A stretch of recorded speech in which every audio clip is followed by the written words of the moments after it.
नमस्कार दोस्तों, स्वागत है आपका लर्निंग विद अश के इस नए वीडियो में। दोस्तों आज हम बात करेंगे परमाणु क्या होता है। और हाँ, अगर आपने इस लेसन का पहला वीडियो नहीं देखा है तो आप ज़रूर देख लीजिए, क्योंकि मैंने उसमें परमाणु का इंट्रोडक्शन दिया है कि परमाणु क्या होता है, कैसे होता है। ठीक है, और आज हम बात करेंगे कि एक्चुअल में परमाणु क्या होता है। तो पहले आप उस वीडियो को ज़रूर देख लीजिए, तब आकर इस वीडियो को देखिए, क्योंकि आज मैं लिंक करने वाला हूँ इन तीनों वीडियो को कि एक्चुअल में परमाणु क्या होता है, कितने बड़े होते हैं। तो चलिए स्टार्ट करते हैं। क्या आपने कभी किसी इमारत की दीवार बनते देखी है? इन दीवारों से एक कमरा एवं कई कमरे के समूह से निर्मित एक इमारत निर्मित होती है। उस विशाल इमारत की रचनात्मक इकाई क्या है? किसी बॉबी की रचनात्मक इकाई क्या होती है? यह रेत का छोटा सा कण होता है। इसी प्रकार सभी द्रव्यों की रचनात्मक इकाई परमाणु होती है। अब ये पैराग्राफ क्या कह रहा है तो उसके बारे में समझ लेते हैं। देखिए दोस्तों, ये क्या कह रहा है, मतलब क्या कह रहा है। क्या आपने कभी किसी इमारत की दीवार को बनते देखी है? इन दीवारों से एक कमरा एवं कई कमरे के समूह से एक इमारत निर्मित होती है। मतलब जैसे ये मान लीजिए कोई दीवार है,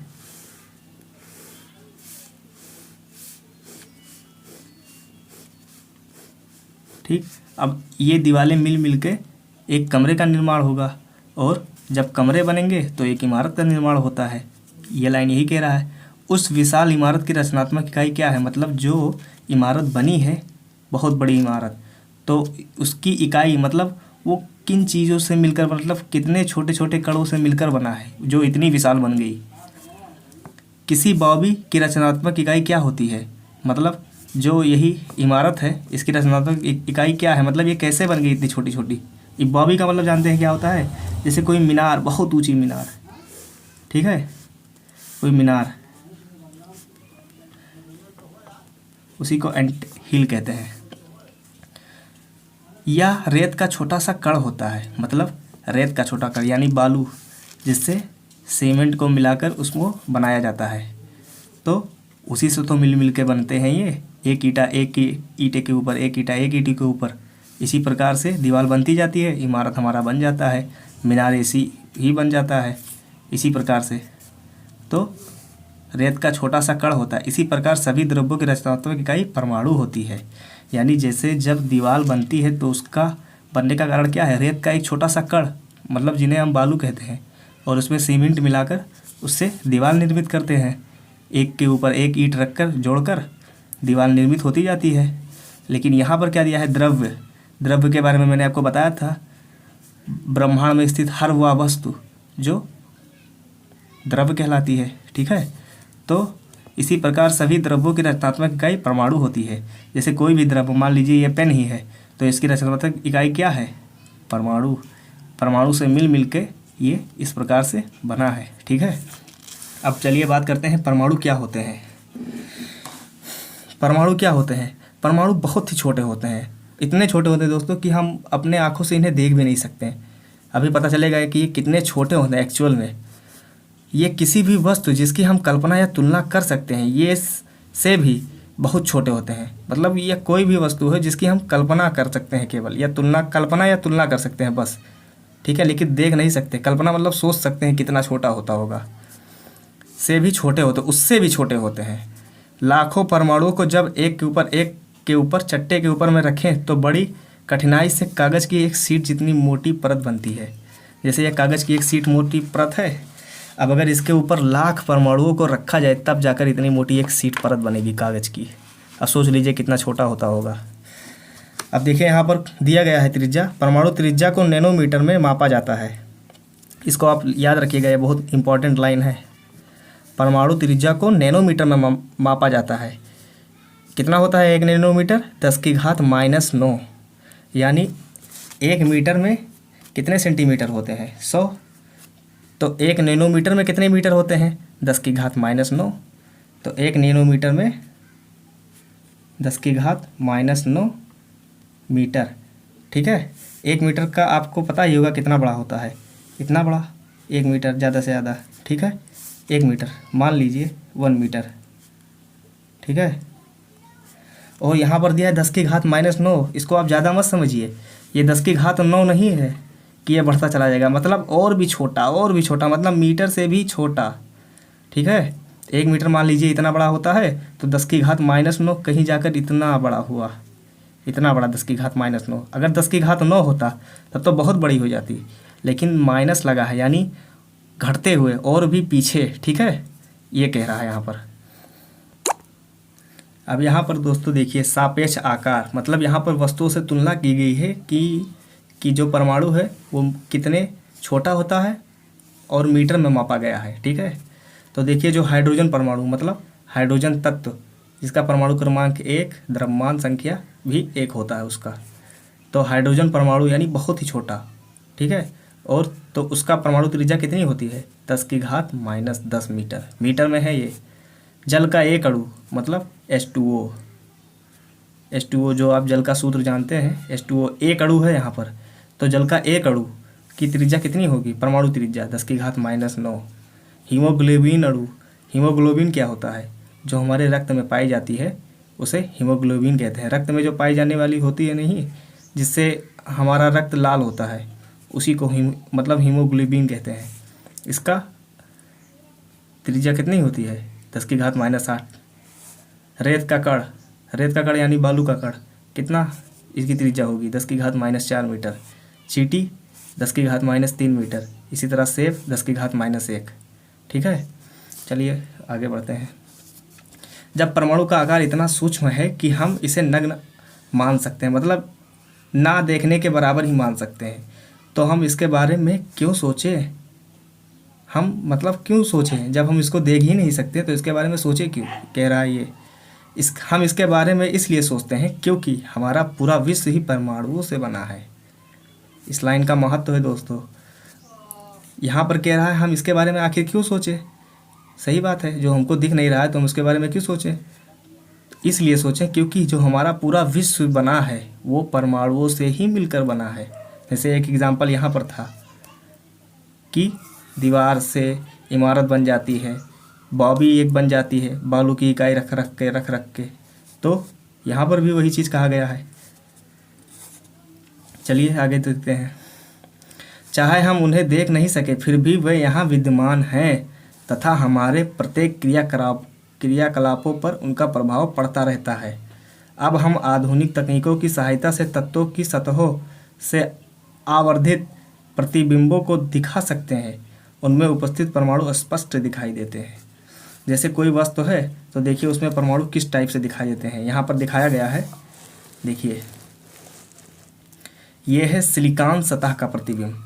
सिलिकॉन जो एक प्रकार की धातु होती है, सिलिकॉन का सिंबल होता है Si, आपके उसमें मिलेगा। सिलिकॉन है और इसको आप आवर्त सारणी में देखिएगा, इसका परमाणु क्रमांक 14 होता है। तो ये इसी का एक सतह दिखाया गया है कि ये इस एक्चुअल में परमाणु किस तरह होते हैं। मैं आपको जूम करके दिखा देता हूँ।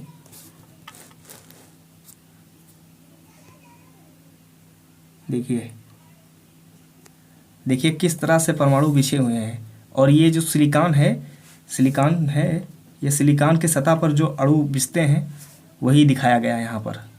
अब आप देख सकते हैं ये एक एक मिल के तब जाके एक तत्व बना है, ठीक है।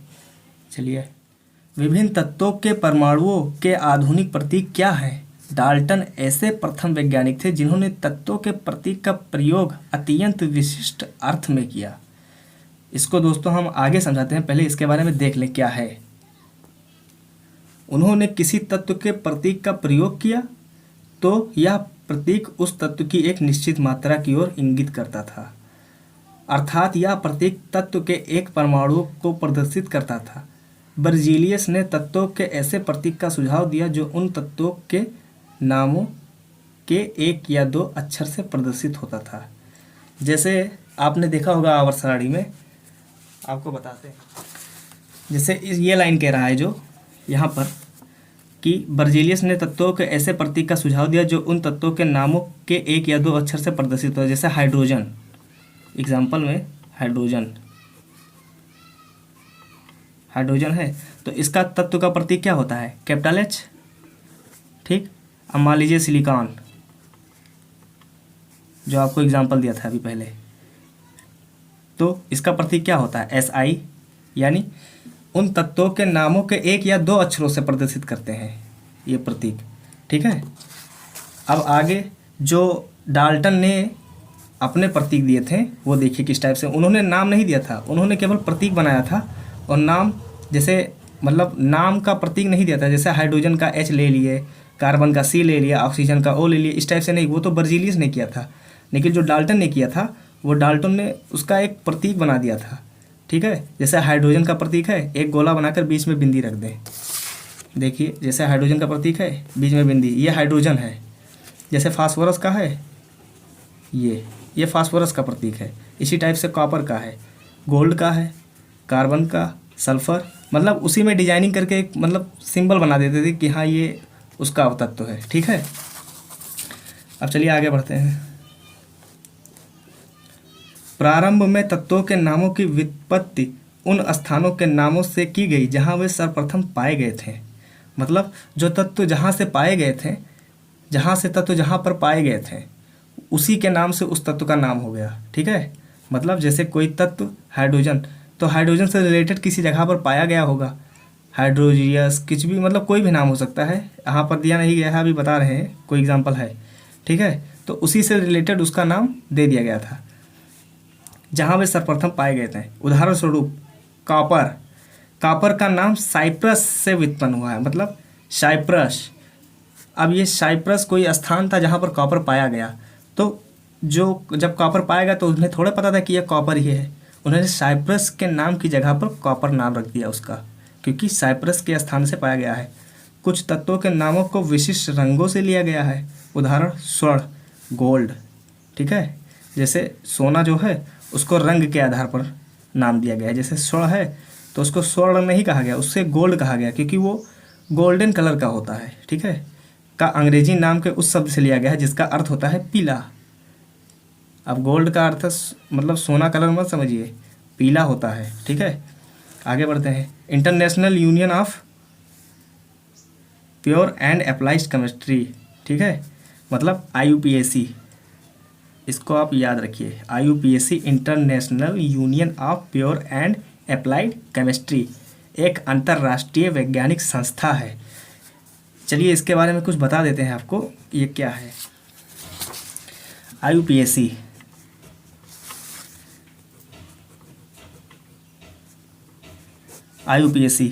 दोस्तों ये केमिस्ट्री की एक संस्था है। ठीक है, मतलब केमिस्ट्री में जो भी चेंजेस होते हैं या कोई भी नए नियम लागू होते हैं या कुछ भी, तो यहीं से ही चेंज किए जाते हैं। ठीक है, ये केमिस्ट्री की एक संस्था है। ठीक है, चलिए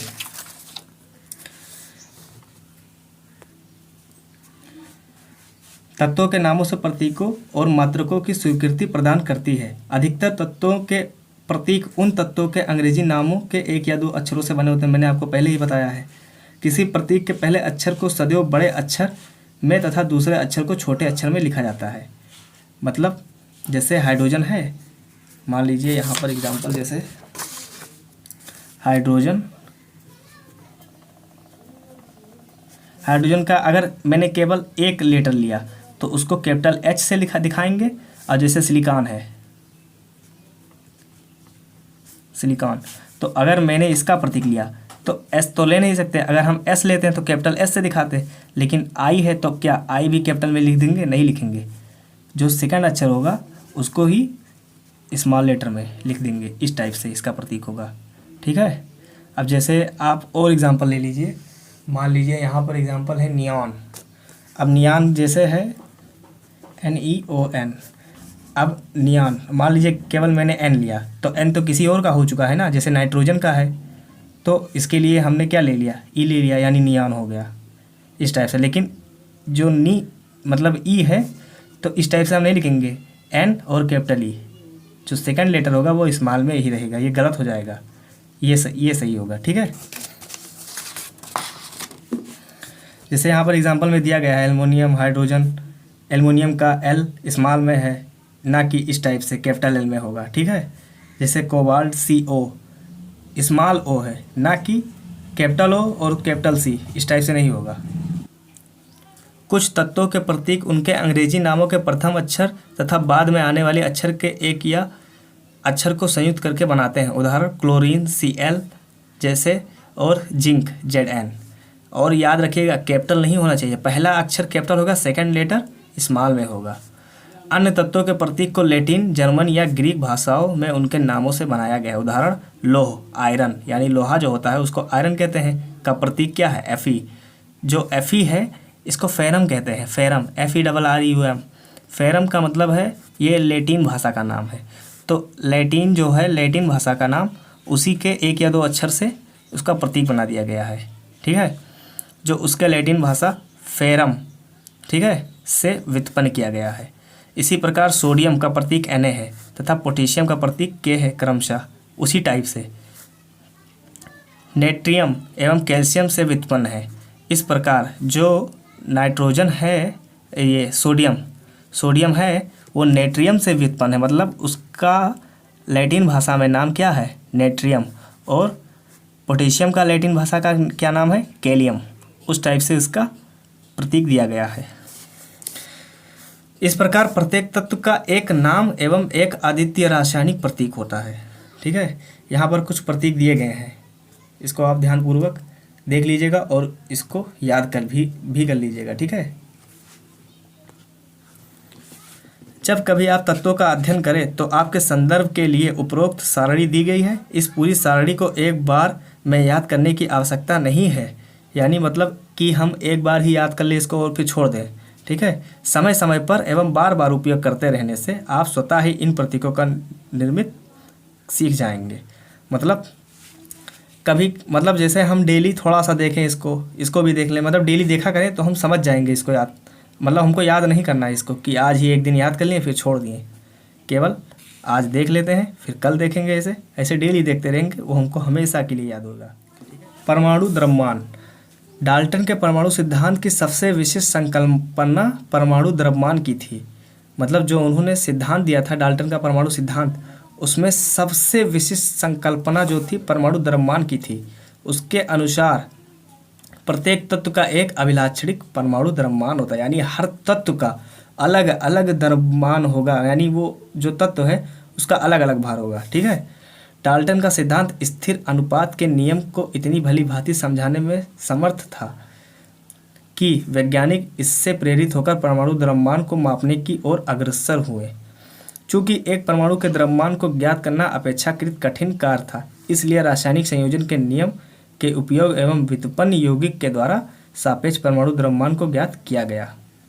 अब यहाँ पर ये क्या कह रहा है इसके बारे में हम समझें। जैसे ये लाइन क्या कह रही है, आप देखिए यहाँ पर दिया गया है, चूँकि एक परमाणु के द्रव्यमान को ज्ञात करना अपेक्षाकृत कठिन कार्य था, इसलिए रासायनिक संयोजन के नियम के अनुसार उपयोग एवं उत्पन्न यौगिकों के द्वारा सापेक्ष परमाणु द्रव्यमानों को ज्ञात किया गया। जैसे आपने रासायनिक संयोजन के 2 नियम पढ़े थे, आपने अगर दूसरा वीडियो नहीं देखा है तो ये बिल्कुल भी समझ में नहीं आएगा, तो इस चैप्टर का आप दूसरा वीडियो जरूर देख लीजिए, पार्ट 2 के नाम से अपलोड होगा।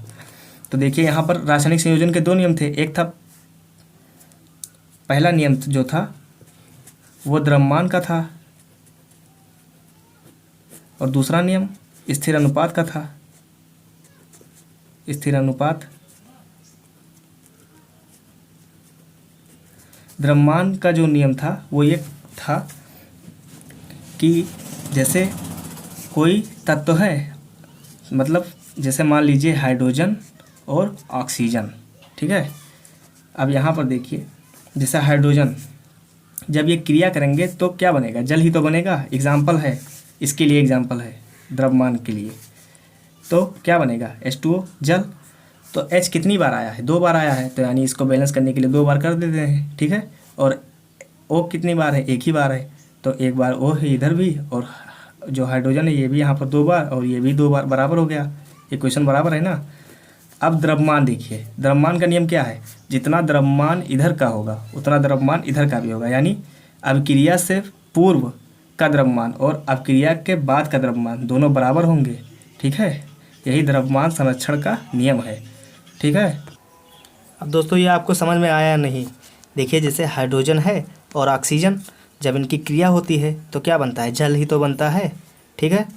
तो जैसे जल बनता है तो देखिए यहाँ पर H2O है, यानी H 2 बार है और O 1 बार है, तो इधर भी तो बैलेंस करना पड़ेगा, ठीक है। तो 2 बार H इधर हो गया और ये इधर हो गया। अब इसको चेक करिए क्या इसका द्रव्यमान बराबर है। अगर दोनों ओर बराबर है तो यानी ये द्रव्यमान संरक्षण के नियम पर आधारित है। चेक कर लेते हैं। 2 गुणे हाइड्रोजन का परमाणु भार कितना होता है? 1 होता है, आप चेक कर लीजिएगा आसानी से। और ऑक्सीजन का 16 होता है। आप इधर देखिए, हाइड्रोजन 1 बार है, अब मतलब 2 बार है, और इसका परमाणु भार कितना होता है? 1। तो 2 बार हाइड्रोजन हो गया, इसका परमाणु भार 1, और ऑक्सीजन कितना है? 1 बार, तो 16 जोड़ लीजिए इसको। 2 + 16 कितना हुआ? 2 + 16 18 इधर भी है, 18 इधर भी है, यानी स्थिर, यानी ये द्रव्यमान संरक्षण के नियम पर आधारित होता है। तो इसी की वजह से इन्होंने हर तत्व का परमाणु द्रव्यमान को ज्ञात, मतलब जितने भी यौगिक बनाए इन्होंने, उसका द्रव्यमान को ज्ञात करना आसान हो गया इसी के नियम की वजह से, द्रव्यमान संरक्षण के सिद्धांत के अनुसार। तो चलिए अब आगे बढ़ते हैं। अब यहाँ पर देखिए, यहाँ पर वही एग्जाम्पल दिया गया है। वहाँ पर मैंने H2O का एग्जाम्पल दिया था, और यहाँ पर कार्बन मोनोऑक्साइड का। जैसे देखिए, हम यहाँ पर एक यौगिक, यानी यौगिक मतलब 2 तत्वों से मिलकर बना हुए मतलब पदार्थ को क्या कहते हैं? यौगिक ही तो कहते हैं, ठीक है। तो कार्बन मोनोऑक्साइड CO, यौगिक का मतलब आप जान लीजिए पहले। जैसे हाइड्रोजन है, ऑक्सीजन है, कार्बन, नाइट्रोजन, मतलब बहुत से तत्व हैं। जितने भी तत्व हैं, अगर वो किसी 2 या 2 से अधिक मिलकर कोई पदार्थ बनाते हैं तो उनको ही यौगिक कहते हैं। जैसे हाइड्रोजन ऑक्सीजन से क्रिया करके जल बनाता है, कार्बन ऑक्सीजन से क्रिया करके carbon monoxide, carbon dioxide, carbon trioxide, इस टाइप से यौगिक बनाते हैं। तो जब 2 लोग मिल जाते हैं आपस में तो उन्हीं को ही यौगिक कहते हैं। तो यहाँ पर दिया है, यहाँ पर एक यौगिक कार्बन मोनोऑक्साइड का उदाहरण लेते हैं, जो कार्बन एवं ऑक्सीजन द्वारा निर्मित होता है। प्रायोगिक तौर पर यह निरीक्षित किया गया कि 3 ग्राम कार्बन तथा 4 ग्राम ऑक्सीजन के संयोजन से कार्बन मोनोऑक्साइड निर्मित हुई है। दूसरे शब्दों में कहा जा सकता है कि कार्बन 4/3 गुना अधिक द्रव्यमान वाले ऑक्सीजन के साथ संयुक्त होती है। ठीक है, हम इसको समझाते हैं दोस्तों, देखिए क्या कहना चाहता है ये। अगर दोस्तों आपने स्थिर अनुपात का नियम अगर पढ़ा है तो आपको ये समझने में बिल्कुल भी दिक्कत नहीं होगा।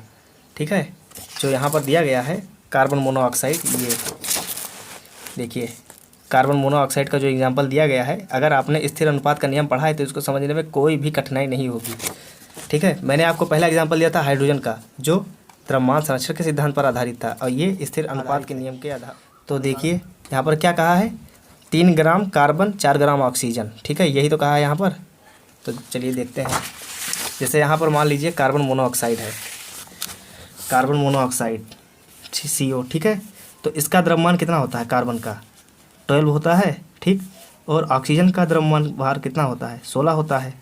तो अनुपात, स्थिर अनुपात का नियम, तो यानी अगर इसको हम 4 से काटेंगे तो ये कितनी बार में जाएगा? 4 तियाँ 12 अनुपात 4 चौका 16, 4 तियाँ 12, सॉरी माफ़ करिएगा, 4 तियाँ 12 और 4 चौका 16, यानी 3 ग्राम अगर कार्बन लेंगे और 4 ग्राम ऑक्सीजन लेंगे तो कार्बन मोनोऑक्साइड बनेगा। अब ये ग्राम में होगा, चलिए किलो में बात करते हैं। अगर किलो से करना तो किलो से कर लीजिए। अगर 3 किलो कार्बन लेंगे तो 4 किलो ऑक्सीजन, तब कार्बन मोनोऑक्साइड बनेगा। ठीक है, तो 3 ग्राम, या चलिए 3 मिलीग्राम अगर कार्बन लेते हैं तो 4 मिलीग्राम ऑक्सीजन लेना पड़ेगा, तब कार्बन मोनोऑक्साइड बनेगा। यानी किसी भी मतलब 3 और 4 अनुपात होना चाहिए, बाकी यूनिट कोई भी हो, चाहे ग्राम हो, किलो हो, कुछ भी हो, चाहे हेक्टेयर हो, उससे नहीं मतलब है। यूनिट इतना, मतलब जो इसका अनुपात है इतना होना चाहिए, तभी कार्बन मोनोऑक्साइड बनेगा। ये यहाँ पर ये कह रहा है, समझिए। तो दोस्तों आपको द्रव्यमान, परमाणु का द्रव्यमान समझ में आ गया होगा। ये जो है परमाणु का द्रव्यमान समझ में आ चुका होगा। अब दोस्तों आप इसको पढ़ लीजिएगा, ये उतना खास ज़रूरी नहीं है।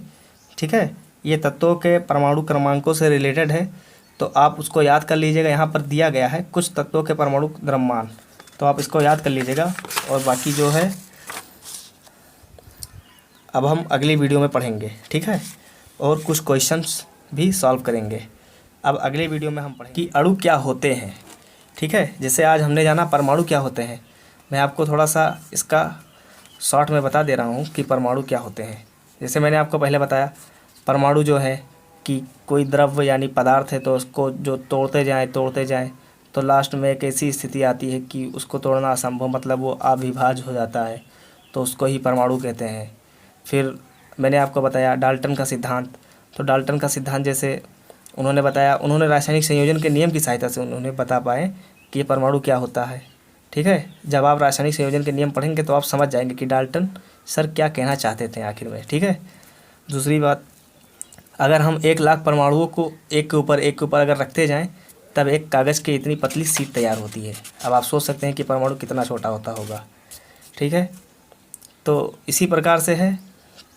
अब मैं आपको जब कल इसके बारे में बताऊंगा परमाणु और अणु क्या है, जब अणु क्या है तब मैं इनकी परिभाषाओं को आपको लिखाऊंगा। ठीक है, तब समझाऊंगा एक्चुअल में क्या होते हैं। ठीक है, तो दोस्तों वीडियो देखने के लिए धन्यवाद। वीडियो को करते हैं यही समाप्त। और अगर वीडियो अच्छा लगे तो वीडियो को लाइक करिए, शेयर करिए और चैनल को सब्सक्राइब करके बेल आइकन को भी प्रेस कर लीजिएगा। तो दोस्तों मिलते हैं अगली वीडियो में।